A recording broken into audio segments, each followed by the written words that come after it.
Gonzaga contacted one of the top guards in the 2027 class just hours after the recruiting window opened. Could Dooney Johnson be the next Zag legend?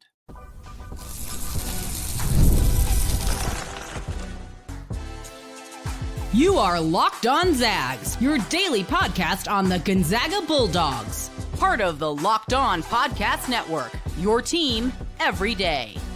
What is going on, y'all? Welcome into the Locked On Zags podcast, part of the Locked On Podcast Network, your team every day. I'm your host and longtime Gonzaga podcaster, Andy Patton, here to bring you news and updates on all things Zag athletics. Today's episode of Locked On Zags is brought to you by Gametime. Folks, download the Gametime app, create an account, and use code LOCKEDONCollege for $20 off your first purchase. Lots to get to today. Alonzo Metz is joining Gonzaga this year as a quote-unquote walk-on. We'll discuss that, as well as Corey Kispert trade rumors to close out the show. We also discuss Zag international target Neo Avdalas. He has pulled out of the NBA draft. We'll get to that. And we lead the show with more recruiting talk. We've been talking a lot the last really month or so here on Locked On Zags about Gonzaga's pursuit of a handful of high-profile players in the 2026 recruiting class. That would include number 1 overall recruit Tyron Stokes, number 10 recruit Ikenna Alozie, starting point guard. There's also Tony Bryant and Sam Funches, who are both top 30 prospects in the 2026 class as well. But instead today, we're actually going to focus on a 2027 recruit, because for those of you who are unaware, on Sunday, June 15th, that was the first day that coaches were allowed to have direct contact with players in the 2027 recruiting class.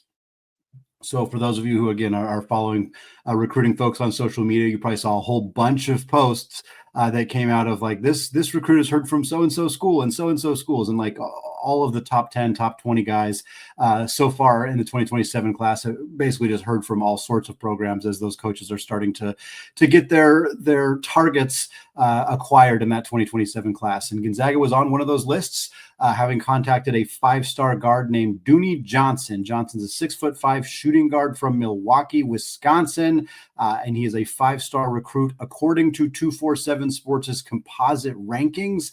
The composite rankings have him 27th in the 2027 class, and the number 3 ranked shooting guard. However, 247 Sports actually likes him even more than that. They have him 19th in the 2027 class and number 2 among shooting guards. One of the things I loved about these recruiting services, and this is not a knock on them at all, but especially when you're talking about very young high schoolers projecting their position or their size or skill sets, it's just very difficult. And Dooney Johnson was a great example of this, because he was listed as the 19th ranked prospect in the class at 247, and the number 2 ranked shooting guard. On3 has him as the 20th ranked prospect in the class, so obviously very similar there. But they have him as the number 3 ranked point guard in the 2027 class. And then, not to be outdone, ESPN has him as the 30th ranked prospect in the 2027 class. So a little bit lower, but ultimately, in the grand scheme of things, not that far off. But they have him as the number 10th ranked small forward in the 2027 class.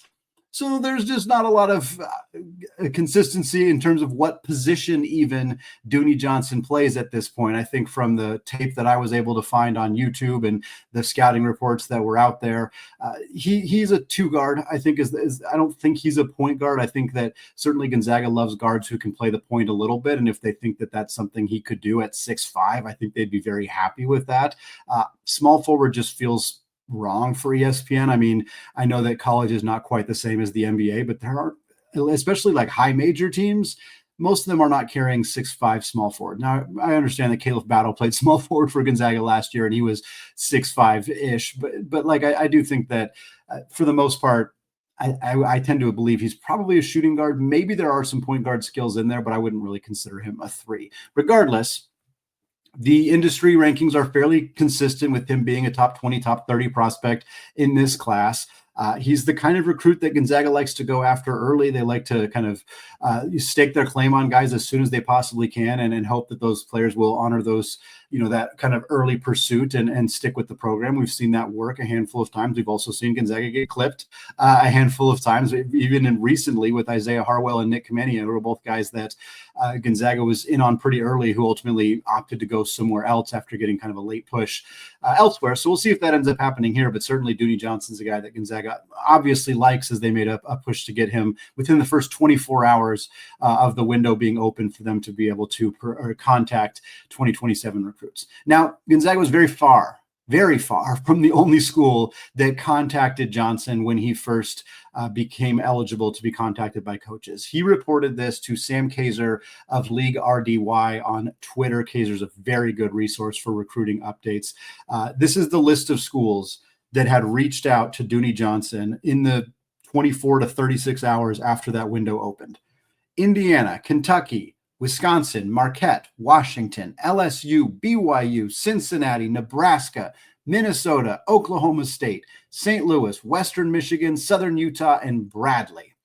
Obviously, it is way too early to know anything here. As I'm recording this window has been open for literally like 36 hours. As you're listening to this, it's somewhere between 48, 72 hours most likely. So there is way too early to even have an inkling of where Dooney Johnson might go.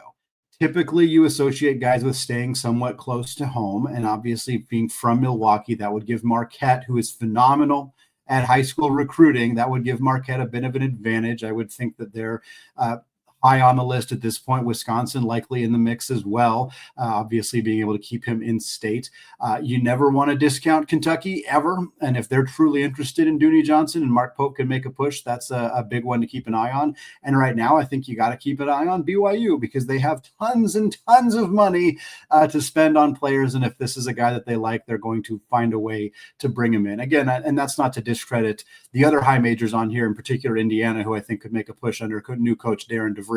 But yeah, it's going to be a battle to land Dooney Johnson here. But he's a very talented player. And again, I think it kind of goes back to a conversation we've now sort of revisited a couple times. We talked about it on the mailbag episode on Monday, and we talked about it late last week as well, that Gonzaga seems to be really going in on kind of pursuing high-level recruits in the 26 and 27 classes. And again, they did in 2025. They went after Kaminia and Harwell and Kingston Flemings and didn't land any of those guys. So it's not like they have given up on 5-star or high 4-star recruits and are now deciding to do it again. But there's a lot more interest in 2026 recruits. I mean, 4 guys in the top 30, 3 that have either officially set visits or at least have said they're planning to visit. That's more than you typically get for Gonzaga in terms of visits from high-profile recruits in any given class. And I think it really does stem from this house settlement and the fact that, again, as we're recording this right now, we do not know how much money Gonzaga is going to make from their media deal, but it is likely somewhere between $7 and $12 million. That's a fairly wide range. I've seen 7 to 10. I've seen 10 to 15. 15 seems pretty unlikely. I think it's probably more in the 8 to 11 range if you want to narrow it down a bit. But you know, it's they're going to get some good money here. And again, while that's the SEC and the Big Ten schools are going to have $20 million to spend easily, they're going to spend 75%-ish of that money on football. And Gonzaga is not. And so while those programs are figuring out their budget, and I mean, these coaches right now are probably just sitting waiting to figure out how much money am I going to be able to spend directly on my student athletes, on my program. And Gonzaga may not be in as precarious of a situation. They may feel more comfortable committing a certain amount of money to a 2026 recruit or even a 2027 recruit, knowing like, hey, we're going to have 75 or 80% of, you know, whatever X million dollars we get from the media rights deal, which we don't know what that is, but I think Mark Few's got a pretty good idea what that kind of money is going to look like. And whereas, you know, some of these other programs like Indiana, Kentucky, et cetera, like they're going to get a couple $1 million at least, but they're going to have a harder time committing big amounts of money to these recruits because, you know, they're going to have to back channel some money through third-party NIL deals. But how strict is the new College Sports Commission going to be in terms of cracking down on those? Because if they are really strict and they are preventing you from just like,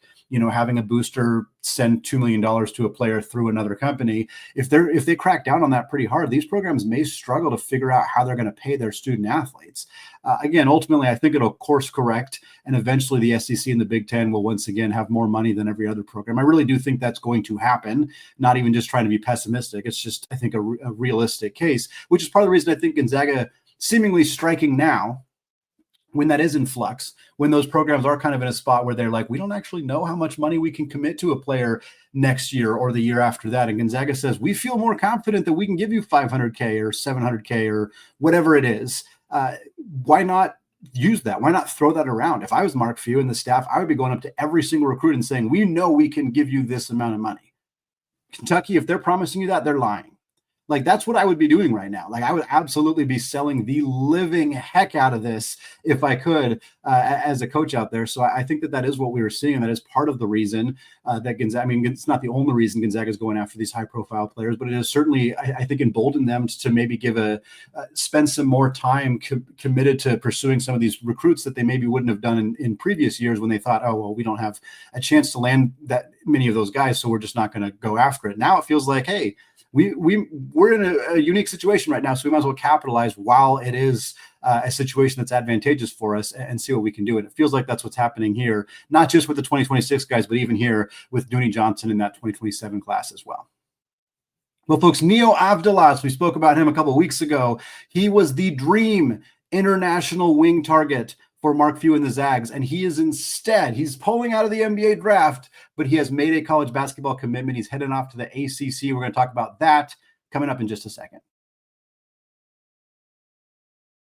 But first, folks, there's nothing like the NBA Finals. The intensity, the buzzer beaters, the fans losing their minds. It's the kind of atmosphere that if you can, you got to experience it live. And boy, has this year's matchup delivered in a big way. I am recording this before Game 5, but I'm feeling real confident it's going to be a doozy. And if you want in on all this, Gametime makes it fast and easy to get seats, even for the biggest playoff games. Prices on the app actually drop the closer you get to tip-off. And with killer last-minute deals, panoramic seat views, and no surprise fees, Gametime is a total game changer. I love that I can see my exact view before I buy. No surprises. And with Gametime's guarantee, you know you're getting the best deal. In fact, if you find a better price in the same row and section, Gametime will credit you 110% of the difference.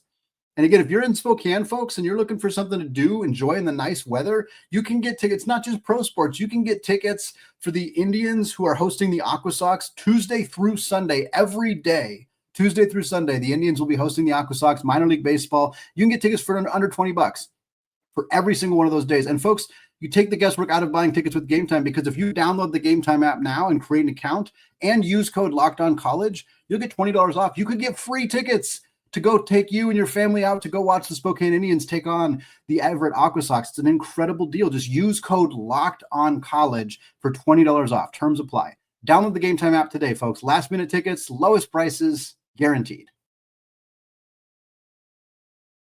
All right, folks. Segment 2, still Andy Patton, still Locked On Zags podcast. We're still talking recruiting after talking about Dooney Johnson, the 2027 target for Mark Few and the Zags. That they just reached out to on Sunday. Now I want to talk about an international target that Gonzaga had on their radar that unfortunately is not going to end up at Gonzaga, although this is not much of a surprise. Neo Avdalas, Nicholas Avdalas, has committed to Virginia Tech. And if you are not familiar with the name, again, we did a show on him about 3 weeks ago. The 6'8", 19-year-old wing from Greece. He's played with Peristeri for the last couple of seasons. Very, very productive player. And in fact, was in the NBA draft process, was at the combine, was really good at the combine. His testing numbers were good. The athleticism was good. The shooting drills were solid. Like, he looked like a guy who could absolutely end up in the NBA. And it was around that time that we'd heard rumblings that, hey, he's considering coming back to school, and there's been some contact. Virginia Tech was the school that had been really heavily involved in recruiting him up to that point. But we heard some rumblings that, hey, Gonzaga's involved here as well. Kansas State was in the mix. There's a few other schools that had kind of made a late push to try to get Abudlas to not only pull out of the NBA draft, but to come to their school, or at least consider coming to their school as opposed to going to Virginia Tech, which is where it seemed likely he was going to end up. Well, June 15th, not only the deadline for coaches to be able to talk to 2027 recruits, it was also the withdrawal deadline for non-college players in the NBA draft. May 28th was the date that players who wanted to return to college had to pull out of the draft. That's when we saw like LeBaron Philon and Tahad Pettiford and Alex Condon and all those guys decide to come back to school. But the international guys had until June 15th. So right before the deadline, Neo Avdalas decided to pull his name out of the NBA draft process, where at that point he was almost certainly going to be a second-round pick, not only because of his performance, but because so many of the guys who were second-round picks, like Yaxel Lendeberg and Pettiford and Condon, all those guys we just mentioned, they're all coming back to school. So Avdalas' stock had risen, but he still decided, I would rather go to school. And in fact, it sounds like from people that I've spoken to and seen what they've kind of posted on social media, it sounds like this was kind of known for a while that Avdalas was going to pull out of the draft process and end up committing to Virginia Tech. And again, Virginia Tech's been recruiting him for a really, really long time. They were all over him well before other programs. I kind of talked about that with Gonzaga, like sometimes they get in on prospects early and kind of get them to buy in and commit to the program before they even really have their big breakout in high school. We saw that with Davis Fogel. We saw it with Corey Kispert. We saw it with Braden Huff. And it feels like Virginia Tech kind of struck oil here with Neo Avdalas and figured out, hey, this kid's really good, and we need to do everything we can to convince him to come to our program. And good on them, because Virginia Tech's frankly not a program that lands a lot of high-profile recruits. They're not a program that's had a ton of basketball success, at least not recently. And so for them to make this move, to bring in a guy who very likely will play a big enough role for this team to be a first-round pick next year. That's what he's coming back to school to do. Like, that's what he wants, is I want to play 30 minutes a game, play the Dukes and the North Carolinas of the world, play in the NCAA tournament, which we'll see if VTech can get there, but do enough that I'm on TV, I'm in people's living rooms night in and night out, and then have the ability to parlay that into getting drafted in the first round next year and get a guaranteed contract. And Virginia Tech can guarantee him that playing time in a way that Gonzaga maybe wouldn't have been able to. For reference, in terms of when Gonzaga was pursuing Avdalas, it was kind of came out around the same time as their pursuit of Tyon Grant Foster was sort of winding down.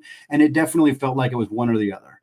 Grant Foster's a 6'7" high-scoring wing. Avdalas is 6'8" high-scoring wing. They just weren't going to necessarily be compatible together. Now, to be clear, the Zags would have figured it out. If they could have gotten both of them, they'd have figured it out. It would have been fine. They would have found a way. Those two guys are both very talented. But from a financial perspective, from a what these two guys wanted to get playing time-wise perspective, it was never super realistic that they would get both. So when Tyon Grant Foster ended up coming to Gonzaga, it felt pretty clear that they were no longer in the Neo Avdalas sweepstakes. And at that point, it kind of felt like unless there's a big late push from somebody else, it's either NBA or Virginia Tech. And that is what ends up happening here. Is Avdalas goes to the ACC, joins a good group for Virginia Tech as the second international player alongside Antonio Dorn, a 7-foot center from Germany.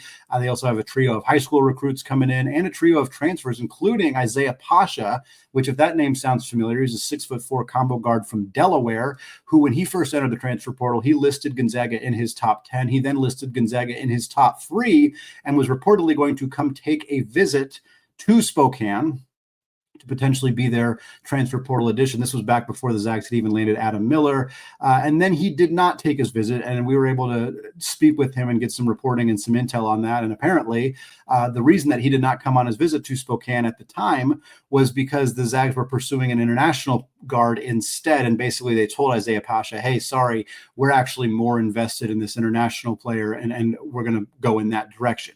That international player is Mario Saint-Superi, who, as of this recording, still has not committed to Gonzaga. And you've probably heard me say that a handful of times, especially those of you who are everyday listeners. We still wait for Mario Saint-Superi's official confirmation. There have been multiple places, some international reports, some here in the States, that have reported that this is a done deal, that it just has not been published by the school, has not been finalized. I don't know if they're waiting on some paperwork. I don't know what the situation is, but by all accounts, from everything that I have heard, this is going to happen. Mario Saint-Superi will be a Zag this upcoming season. It just hasn't gotten done yet.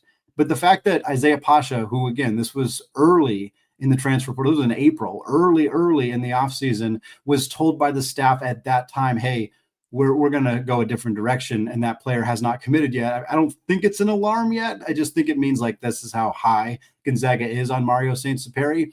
But it also is, evidence for those who heard this whole story of like how the heck did Virginia Tech beat us for an international player in Neo Avdalas. Like, Gonzaga's international recruiting is still in great shape.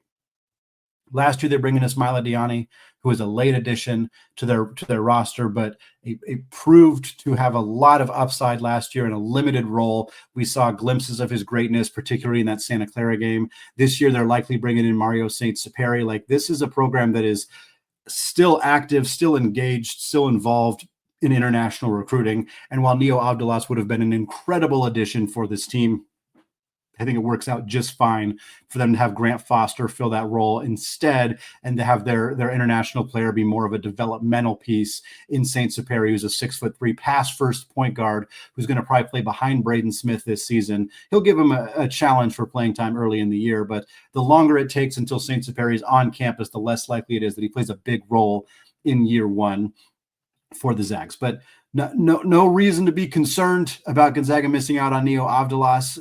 I think it worked out fine for them in terms of getting Grant Foster, like we said. And it's not like it's a sign of concerning things to come for Gonzaga on the international recruiting trail, as I think they're doing just fine in that space as well. All right, folks, we're going to meet a new Zag, Alonzo Metz, joining the roster. And we're going to talk about why calling him a walk-on, even if that's what we would traditionally call him, that's actually a bit out of date. And we're going to talk about why that is in just a second.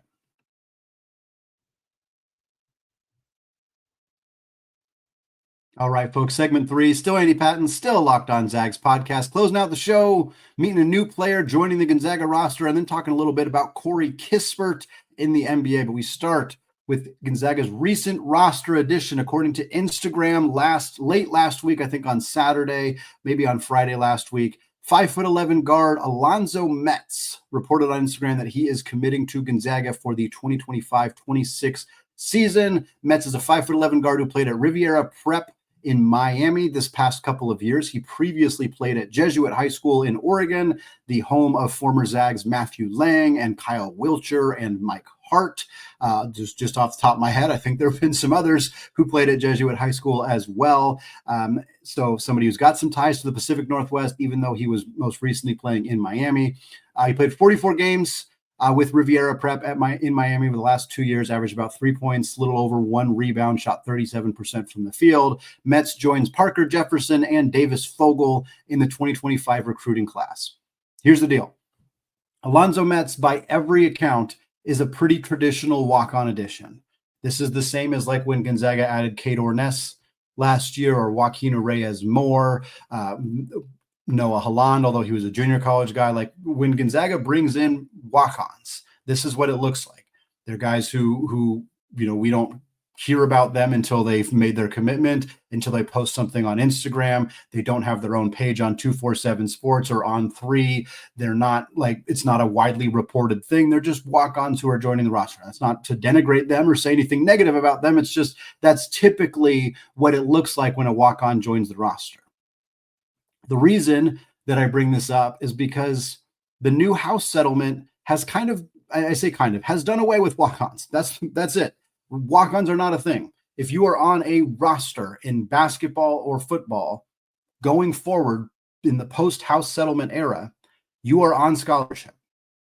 It used to be that you had 13 scholarship spots, and then you had a roster that could go up to kind of unlimited. Usually it was like 17 or so that you would travel with, but you could have 5, 6, 7 walk-ons on your roster if you wanted to, and they just wouldn't count against your scholarship limit. Now, the roster has expanded from 13 to 15, but they are all scholarship players. There are no more walk-ons in the sense that they are not on the roster without being on a scholarship.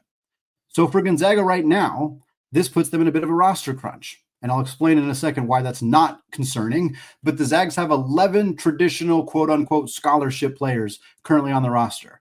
E.K. Huff, Grant Foster, Miller, Smith, Ismaila Diani, Jalen Warley, Steele Venters, Emmanuel Innocente, Davis Fogel, and Parker Jefferson. That's 11 right there. And then you have your 3 expected walk-ons, which is Joaquin Reyes-Moore, Noah Holland, and Cade Orness. That puts you at 14. Joe Few has graduated. Graydon Lemke, another walk-on the team last year, has entered the transfer portal. So that puts you at 14 right there without Alonzo Metz. So Alonzo Metz gives you 15. The problem, as we've alluded to in both of the previous segments, the Zags are almost certainly going to land Mario Saint-Superi from Spain. And if they do that, that puts Gonzaga at 16. However, one of the reasons that the house settlement was delayed One of the reasons that it took so long for us to find out the results of this was because there was fighting to determine what to do with these roster limits changing for players who were previously walk-ons. Because what was happening, they found out before the settlement was even done, was that programs, mostly football programs, were cutting players prematurely. They heard what was going to happen in the House settlement. They knew their roster was going to get condensed, and they were going up to their walk-ons and saying, hey, we're cutting you, you're done. And people who were making the settlement were like, this is not okay. Like, if you're preemptively cutting players from your team and putting them in these perilous situations where they now have to figure out, should I go to another school? What's going to happen? And we haven't even come up with our ruling yet. That's a problem. So they eventually put in basically an addendum that says, if you can get grandfathered in.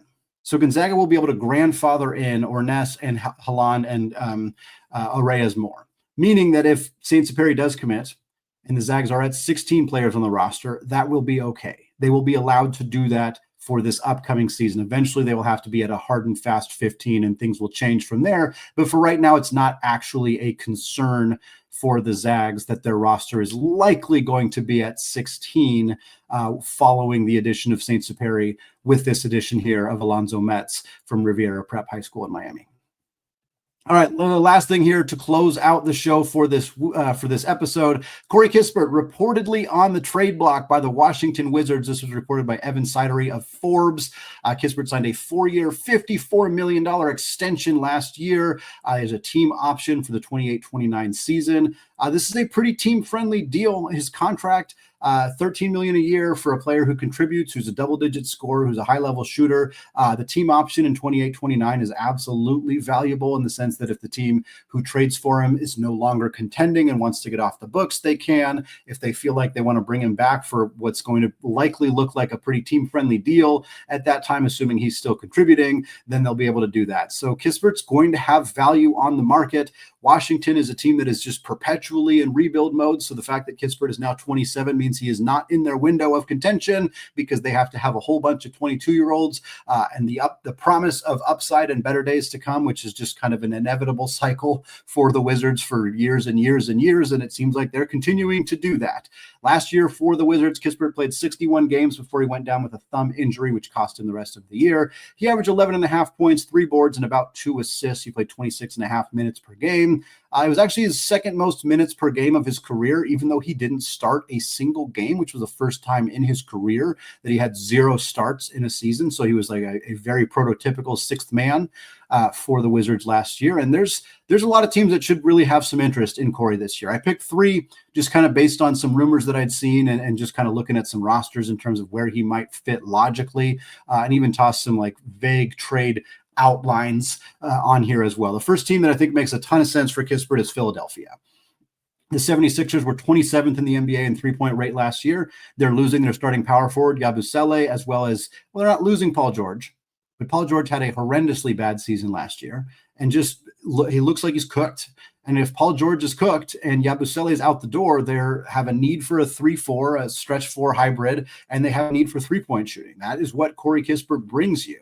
And I think that the aggressive way that this trade happens is if the Wizards are willing to trade Kispert and the number 6 overall pick to Philadelphia to get back that number 3 overall pick. I don't know if Philly's going to want to do that, but if Philly likes somebody like a Con Knipple or a Jeremiah Fears or somebody like that, who's going to likely be available at 6, and maybe they're not in love with Ace Bailey or VJ Edgecombe, then perhaps they make a trade here. They get Corey Kispert. They still get their guy at number 6, and Washington takes a flyer on a Bailey or an Edgecombe to hopefully try to get themselves the next superstar. I think that makes a ton of sense for them.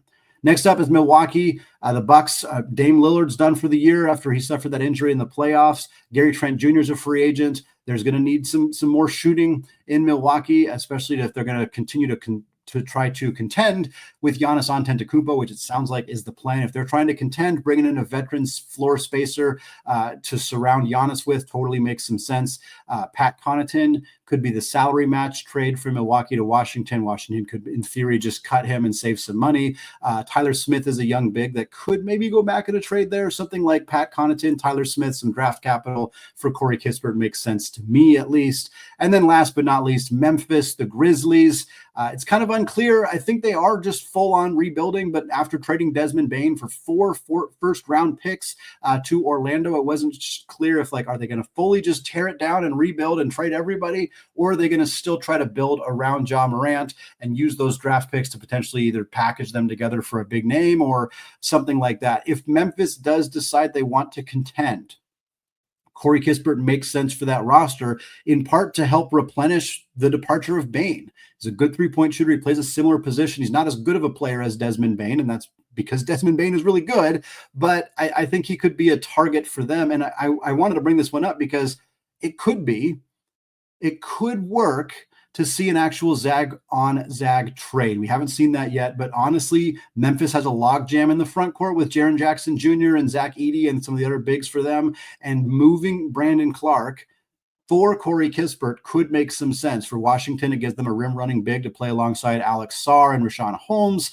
For Memphis, again, it gets them some floor spacing. I think Memphis maybe has to send some draft capital out in that trade, but the salaries match and work well. So I think that could be a really fun trade, obviously fun for us as Gonzaga fans. Don't know how realistic it would be, but we'll be keeping an eye on this. I think a lot of folks, it's a mailbag question I get fairly regularly, they're waiting for Corey Kispert to play somewhere that's a little bit more fun. They're waiting for Corey Kispert to be part of the conversations we've been having about Andrew Nembhard and Chet Holmgren and Julian Strother and Brandon Clark and Anton Watson when their teams are in the playoffs. And Corey Kispert doesn't get to do that. And so hopefully he gets traded to a team where he is in contention. He does get to be in the playoffs. I think that'd be a ton of fun. And we'll be keeping a close eye on what happens to him if he gets traded before or during the draft, or if it ends up happening later in the offseason. It's going to wrap it up for me today, folks. Thanks again for making this show your first listen or your first watch of the day. I sincerely appreciate every single one of you. Don't forget to hit that subscribe button on YouTube if you have not done so yet, so you get notified every time we got a new show up. You can also join the Discord channel. There's a link for you in the show notes. We'll be back later this week. More NBA draft profiles for our guys, Ben Gregg and Nolan Hickman, coming your way. We'll keep you up to date on anything going on recruiting-wise. And, of course, with conference realignment and the media rights deal, which we are expecting to hear about quite soon for the Pac-12. Expect that coming soon as well. Thanks again, folks. Have a fantastic rest of your day. And, of course, as always, go Zags.